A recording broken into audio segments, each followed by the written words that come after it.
December 1944. The Ardennes forest was frozen solid, a white labyrinth of silence and death. The trees stood black against the snow, bare and skeletal, their branches clawing at a grey sky heavy with more storms to come. Wind swept through the ridges, carrying the hiss of engines from somewhere beyond the hills. Buried beneath a sagging camouflage net, an American M10 Wolverine tank destroyer waited in the cold. Inside its steel hull, Private First Class Ray Thompson wiped condensation from the periscope lens and pressed his eye against the glass. His breath came in clouds that instantly froze. His hands, wrapped in thin gloves, shook from the cold, not fear. Through the drifting snow, the shadows took shape. First vague movement, then distinct forms. Tanks. German tanks. A full armored column creeping through the forest road like a mechanical serpent. At the front, a Tiger I led the way, its long cannon glinting faintly through the mist. Behind it came 3 Panzer IVs, half-tracks loaded with infantry, and trucks bringing fuel and ammunition. Ray counted 12 vehicles, maybe more. They were heading straight toward a narrow crossroad that, if taken, would cut off Bastogne from the north. He had no orders to fire, only to observe. The radio beside him hissed with static, useless. Command had made it clear: no one engages without confirmation. Reveal your position too early, and the Germans would bury you under artillery before you could reload. The rule was simple. The rule was survival. But rules don't stop columns of steel. The temperature inside the M10 was barely above freezing. Frost clung to the interior walls. Sergeant Dean Keller, the loader, blew into his hands and muttered, "Command's still silent?" The radio operator shook his head.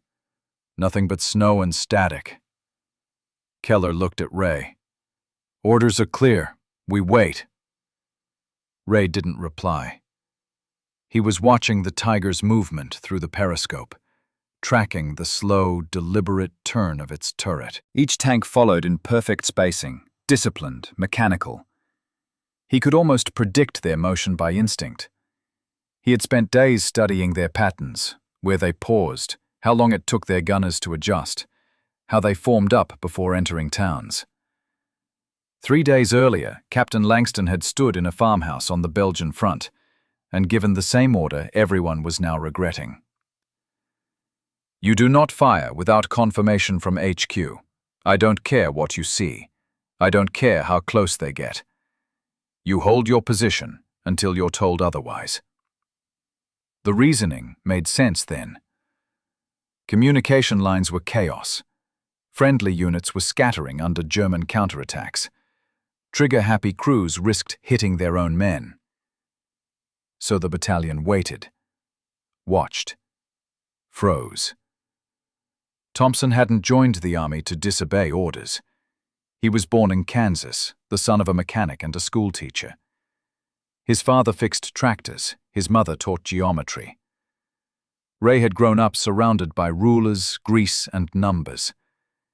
He'd measured the world through distance and proportion. When other boys aimed slingshots, he calculated the angle. He enlisted in 1942 because the army offered engineering training. What he got was Normandy. By 22, he'd learned how fast war erased plans. He'd seen friends burn inside half-tracks, watched soldiers disappear under artillery strikes, and realized that hesitation could kill as quickly as recklessness. That's why he carried a small spiral notebook his mother had sent from home. Inside were diagrams, angles, firing ranges, notes about enemy armor. He recorded everything. How far a tank could traverse before it exposed its side, how the sound of treads changed with terrain, how fog altered visibility. The others called it the Kansas Almanac. To Ray, it was survival written down. Now, as the German column crawled through the valley below, he flipped to a blank page. His pencil scratched numbers across the paper. 800 yards. Wind from northwest. Light snow. Poor visibility. He sketched rectangles for vehicles, lines for trajectories. He drew them like gears in motion. And then he saw it. The pattern. The Germans had trapped themselves. The road was narrow, hemmed in by trees and snowbanks on both sides. The Tiger couldn't maneuver off-road, and the rest of the column was packed tight behind it. It was efficient for movement, but fatal if attacked in sequence. If he struck certain vehicles, the right ones, he could collapse the formation. He didn't need to destroy them all, just the ones that held the structure together. He wrote quickly. 3rd, 6th, 8th, then underlined it twice. Keller leaned closer. "What are you doing?" "Counting," Ray said. "Counting what?" "Seconds." He glanced back through the periscope. The Tiger was inching forward, its commander standing half exposed, binoculars in hand. The Panzers followed, confident, unaware. Behind them, fuel trucks groaned under the weight of their loads, exhaust rising in steady rhythm. To Ray, it wasn't chaos, it was math. The Tiger's turn rate, the Panzer spacing, the curve of the road. Every piece fit together like clockwork. He remembered the captain's warning. No one fires unless ordered. But the battlefield didn't care about orders. The German lead tank was already within the first effective firing zone. 1 more minute, and they would be behind the ridge, out of sight. If he waited, Bastogne's northern supply line would vanish. If he acted, he could stop it. He stared through the scope, breath held, the world narrowing to crosshairs and movement. The Tiger passed the clearing. The third tank, a Panzer IV, entered the kill zone. Keller whispered, "You're not gonna..." Thompson's voice was calm, detached. "We've waited long enough." He exhaled, pulled the trigger. The M10 roared, shaking snow from its hull. The shell screamed through the trees and hit the Panzer mid-column. A blinding flash. The explosion thundered through the forest, echoing off frozen ridges. Flames shot high, black smoke curling into the grey sky. Keller's eyes widened. "Ray, that's it. They'll know where we are." But Ray was already adjusting the elevation. "Then we better make it count." The radio crackled uselessly. No voice came through. No permission, no command. Only the echo of the shot rolling through the woods. Outside, the German convoy halted. Men shouted in confusion. Engines revved. The formation began to bunch up, vehicles locking into each other's blind spots. Through the periscope, Ray saw panic start to ripple like a current through the enemy line. He loaded another round. His voice was steady now. "Reload." Keller hesitated for a second, then obeyed. Ray watched, calculating distances in his head. The Tiger was trying to reverse. The sixth vehicle, a half-track loaded with infantry, shifted sideways, caught between wreckage and a snowbank. He aimed again, adjusted 2 degrees left, and fired. The second explosion ripped the silence apart. The forest lit up orange. The fire spread fast, licking up through the pines. The Tiger's turret swung, searching for the source, but the smoke and fog were thick. The narrow road turned into a furnace. Screams and shouts echoed through the static. Inside the M10, no one spoke. Thompson's face was stone. The rule had been broken. The war had changed. And for the first time, the German line had stopped moving. The forest erupted into chaos. Snow, smoke, and flame churned together into a storm that blurred the line between sky and earth. Through the periscope, Ray Thompson saw fire blooming where steel had once moved in perfect rhythm. The Panzer he had hit was nothing but a glowing carcass now, its crew scrambling in panic, some leaping into the snow, others vanishing in the fire. The air smelled of burning oil and pine resin. His ears rang, but his hands stayed steady. He didn't look away. He couldn't afford to. The German column froze, confused by the sudden strike. The Tiger at the front belched exhaust and tried to reverse, its treads grinding into the frozen mud. Trucks behind it slammed their brakes, colliding bumper to bumper. Engines roared. Commands were shouted in German, sharp, frantic, overlapping.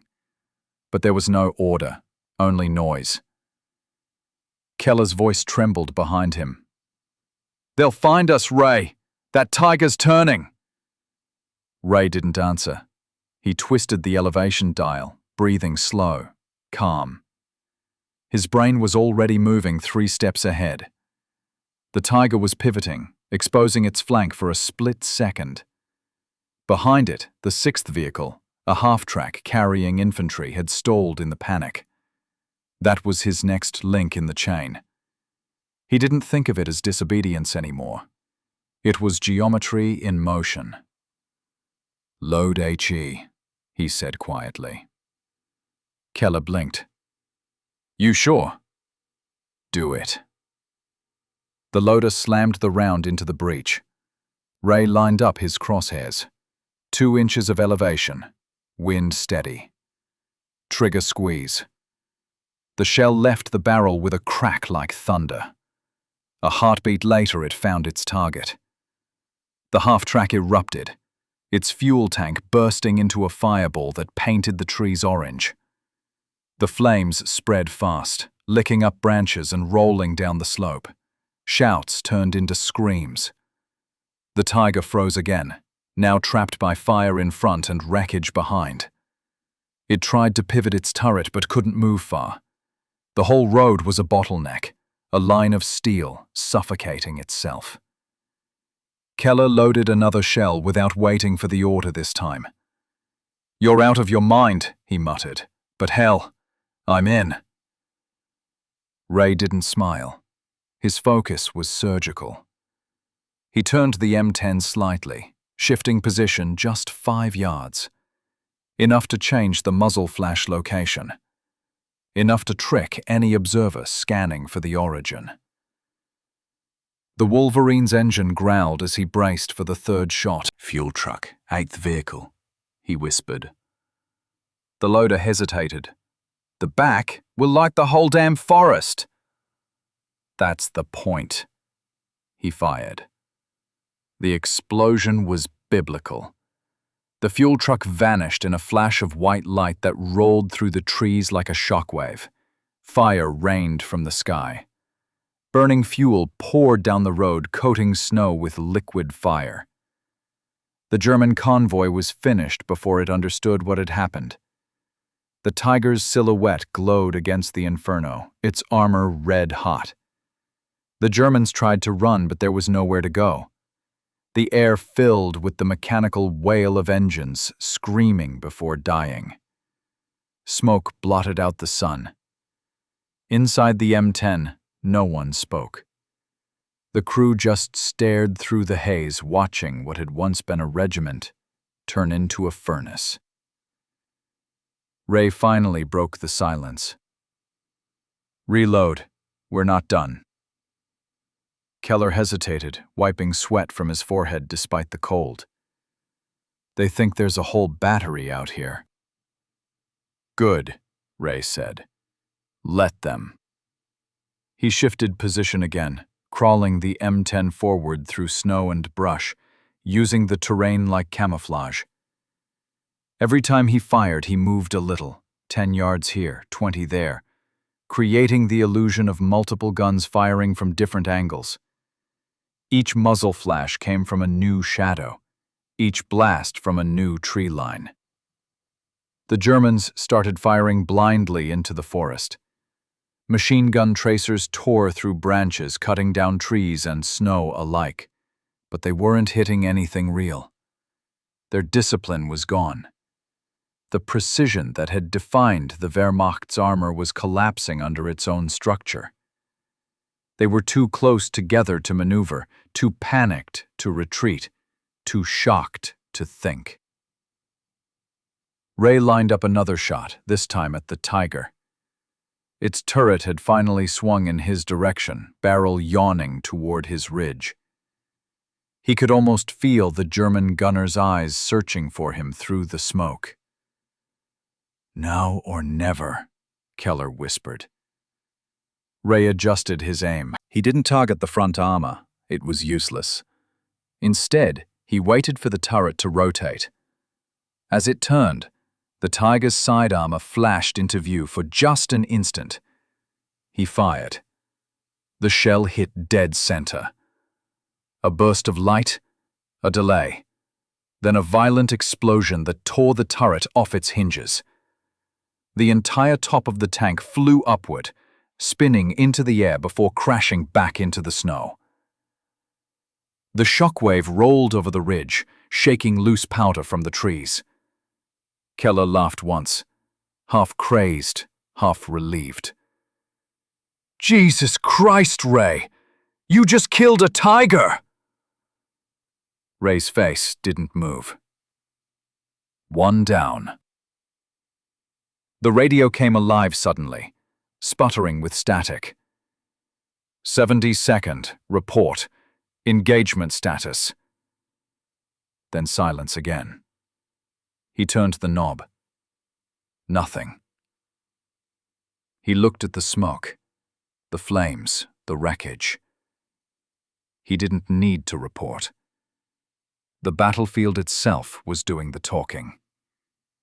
Minutes passed like hours. The road below was littered with burning hulks.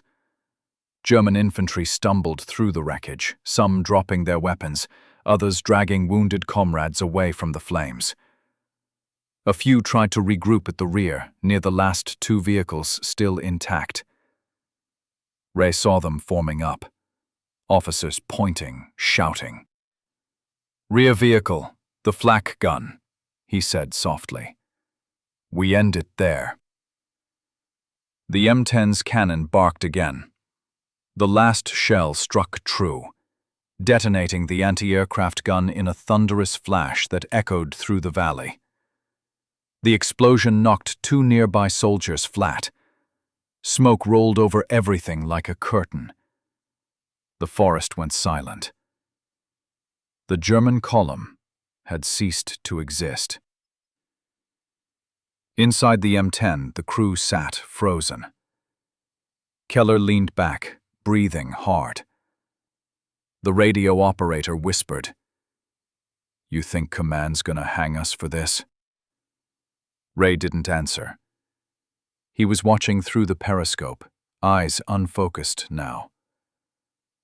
The destruction below didn't feel like victory. It felt like calculation, the proof of an equation. He finally spoke, voice quiet.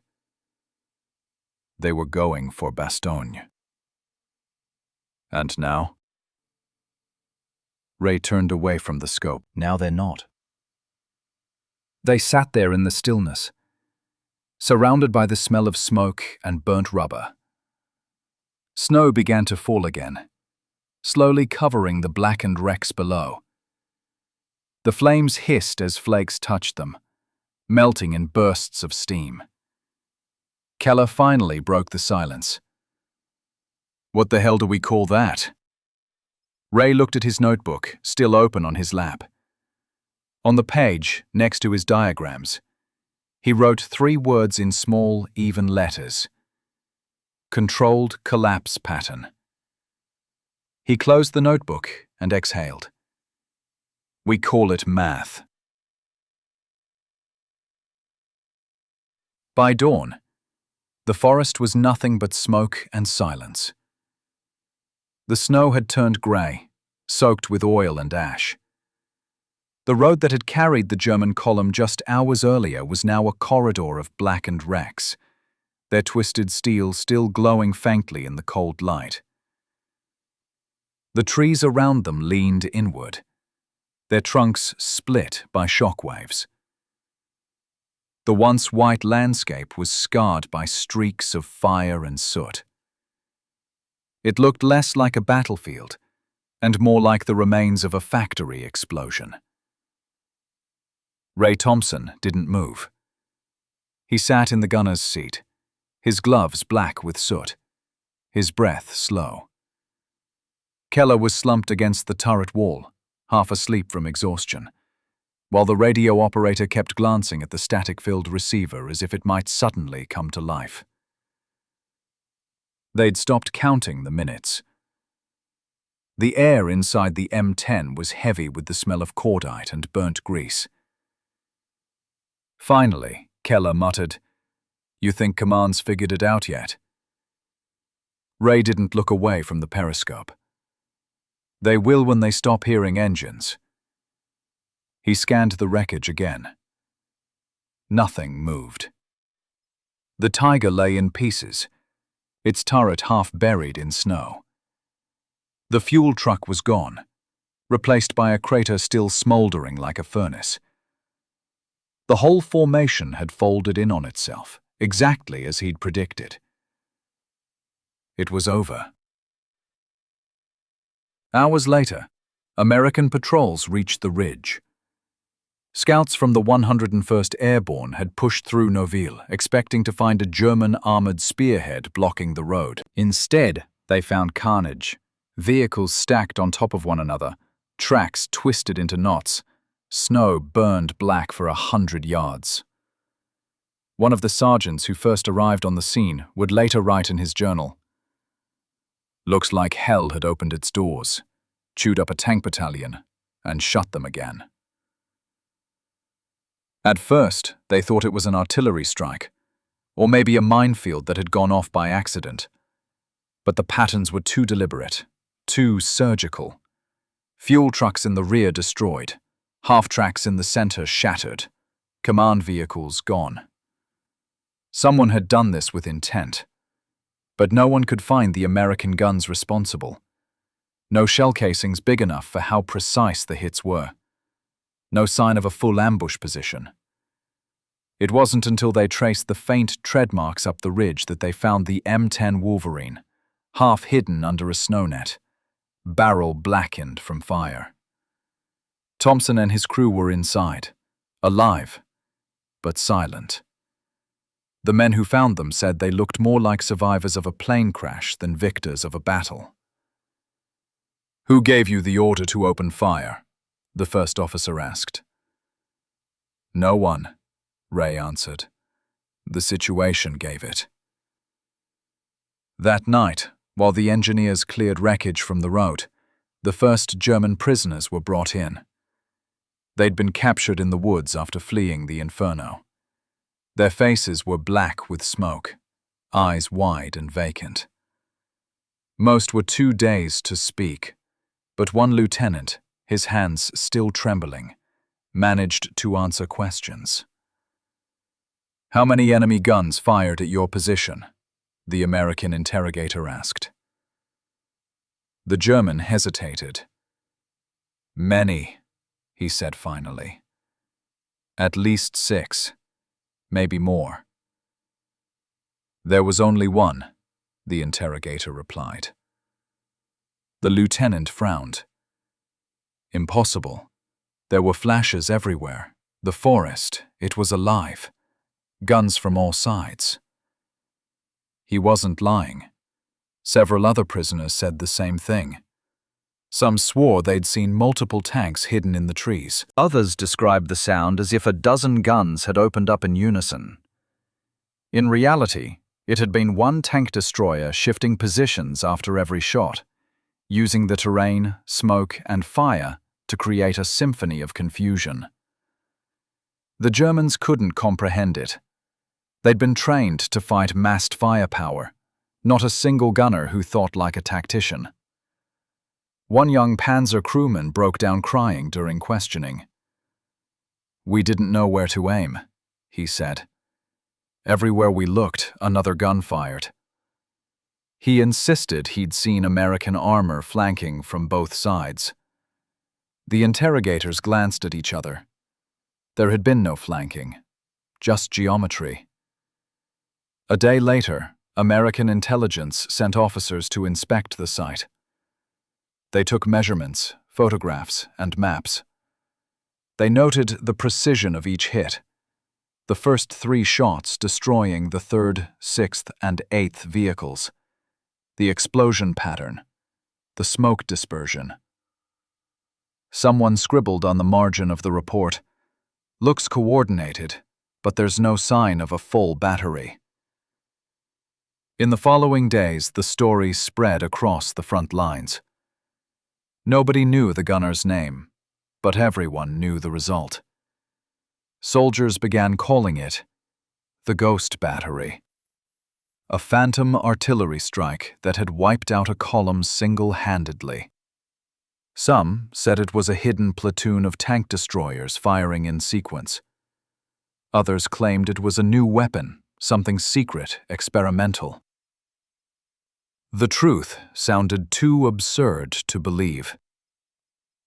Ray Thompson's crew became ghosts themselves. When supply runners came by, they'd stare at the Wolverine like it was cursed. Word spread through mess tents and radio chatter. "You hear about the Ghost Battery? Some crazy Kansas kid wiped out a whole German column without orders." The myth grew faster than the truth could catch it. One version said he'd used bouncing shells off the frozen road to hit tanks behind cover. Another said he'd taken out 10 vehicles with 5 rounds. Someone even claimed he'd used air support disguised as ground fire. By the time the story reached headquarters, it had already turned into legend. 2 days later, the summons came. Thompson and his crew were ordered to report to Captain Langston's command post. The farmhouse where the captain had once warned them not to fire without orders was now buzzing with activity. Telephones ringing, maps spread across tables, coffee boiling in tin mugs. Langston looked up from a pile of papers as the men entered. He was holding Thompson's field report. The pages were covered in Ray's meticulous handwriting, each shot documented with range, bearing, and reasoning. "You understand what you did, soldier?" Langston asked, voice low but sharp. "Yes, sir," Ray said. "You broke direct orders." "Yes, sir." "You realize if this had gone wrong, you'd have wiped out friendlies, revealed our position, and given them a clean shot at Bastogne?" "Yes, sir." "Then why did you do it?" Ray didn't flinch. "Because waiting would have done the same thing." Langston's jaw tightened.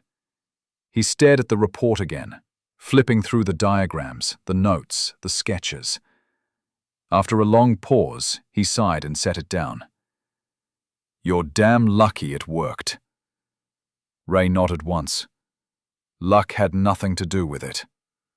The captain almost smiled at that, then stopped himself.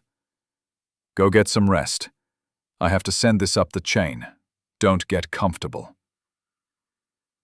The men left the room without another word. Keller muttered as they stepped outside.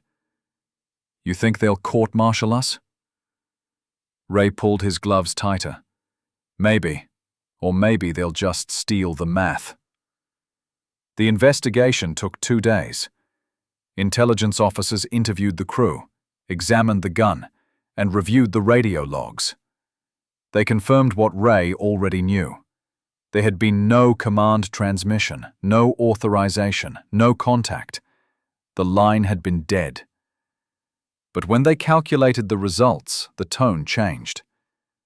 7 vehicles completely destroyed, 4 disabled, 0 friendly losses. The road to Bastogne secure. The outcome spoke louder than protocol. Instead of punishment, silence followed. The report vanished into headquarters files. The brass didn't mention it publicly. No medals, no speeches.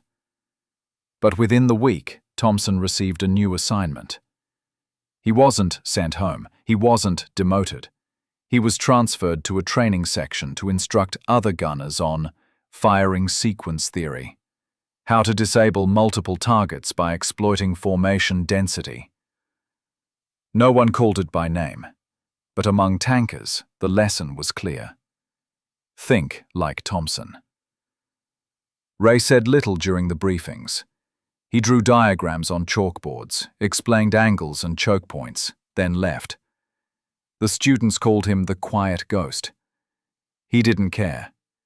He knew what he'd done and what it had cost him inside. That night, back in his quarters, he opened his notebook again. On the last page, he wrote a single line.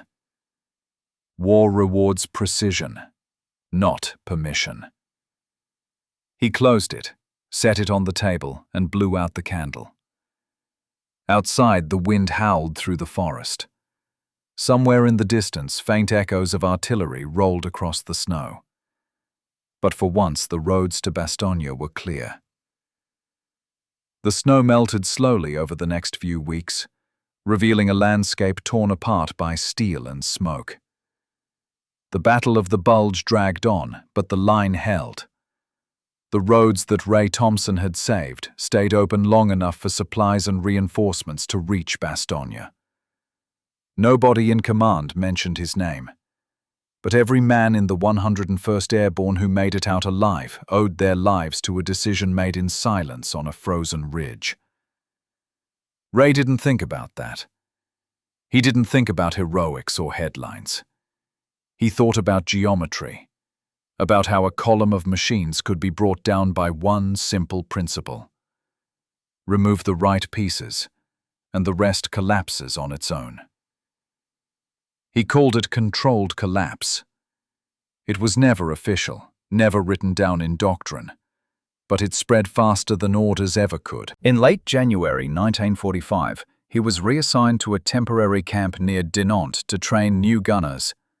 The camp was cold, the barracks built from scavenged lumber, the air thick with coal smoke. Every day he stood in front of rows of recruits, young, nervous, fresh from the States, and taught them how to think like engineers, not soldiers. He drew on chalkboards with cracked hands, outlining how German formations worked, how their discipline could be turned against them. Don't shoot what you see, he told them. Shoot what holds everything together. Most of them didn't understand at first. They wanted easy answers. Which target to hit, what range to set, what command to wait for. Ray didn't give them that. He gave them questions. He told them to study the field before they fired, to count seconds and spacing, to use their brains before their guns. Some thought he was cold, others called him mechanical. But when they saw him at the range, hitting mock targets in exact sequence, they understood. Precision was its own kind of courage. Word reached Fort Sill, Oklahoma, home of the U.S. Army's artillery school. Officers there requested a transcript of his training notes. Weeks later, they sent observers to watch his demonstrations. They didn't say much, just took photographs and scribbled notes. By spring, Ray's diagrams began appearing in unofficial training materials under a new name: asymmetric firing logic. It wasn't credited to him, but he recognized his work. The drawings, the angles, the equations. His math had made it into the system. When he saw the first printed sheet, he didn't smile. He just folded it into his pocket. He knew what that meant. The army had learned from his disobedience. After Germany fell, he was offered a promotion. He turned it down. He didn't want medals or parades. He wanted silence. He'd seen enough of fire and equations turning into death. When his unit disbanded, he went home to Kansas, where the horizon stretched flat and endless again. He reopened his father's repair shop, fixed engines, and taught his son geometry by marking lines in the dirt with a stick. Sometimes he'd sit outside on summer evenings, staring at the wheat fields, and imagine tank tracks cutting through them. He'd think of the men who never came home, of Keller, who died a month before the war ended when his replacement, M10, hit a mine near the Rhine. He'd think of the German lieutenant's terrified face, describing a ghost battery that never existed. He didn't feel pride. He felt understanding. In 1949, the Army quietly published a restricted report titled Sequential Target Disruption. Case Study, Noville. It described an engagement where one American vehicle destroyed a 12-tank column by exploiting formation logic. No names, no locations, just data.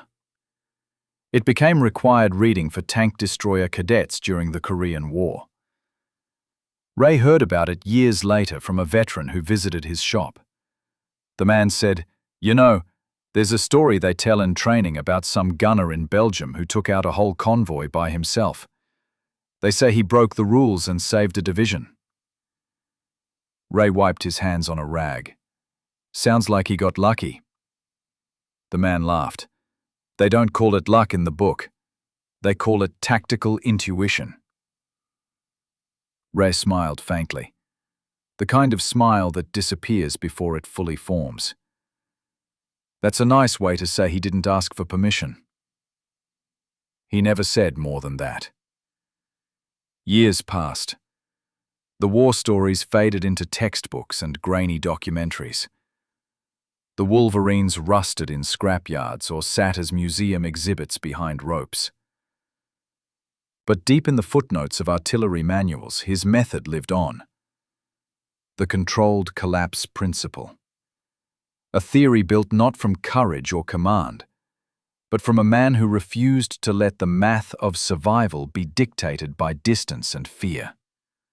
Decades later, a historian from Fort Sill found his name on an old report. He drove to Kansas to a small repair shop outside Dodge City, where an old man in overalls was rebuilding a tractor engine. He introduced himself, explained that he was researching tank destroyer tactics from the Ardennes, and asked if the name Raymond Thompson meant anything to him. The old man didn't look up from the wrench. "Used to," he said. The historian smiled. "I think you changed the way people fight wars." Ray finally looked up, wiping his hands. His hair was white, his eyes still sharp. "I didn't change war," he said softly. "I just learned how to see it." The historian hesitated. "You don't regret breaking the rules?" Ray leaned back in his chair, thought for a long moment, and shook his head. "Regret? No. Regrets for men who had choices. I didn't have any. The radio was dead, the road was full, and the math was simple." He paused, looking out the window toward the horizon. "You don't wait for permission when you already know the answer." That line never made it into the historian's article, but it became the one thing he never forgot. Raymond Thompson died quietly 2 years later. The Army never gave him a medal, but his method became standard doctrine during the Cold War under a different name: Sequential Target Suppression Strategy. It was used to train crews across NATO in how to dismantle armored formations with limited firepower. Instructors never mentioned the Kansas gunner who had invented it. They just called it the pattern. And somewhere, under the soil of Belgium, a road still bears the scars of that frozen day, when one man turned hesitation into precision and broke an army's spine with a single decision. He wasn't a hero. He wasn't a rebel. He was a man who understood that sometimes survival depends on seeing what everyone else ignores. One decision, one calculation, one broken order that saved thousands, and one name that history almost forgot.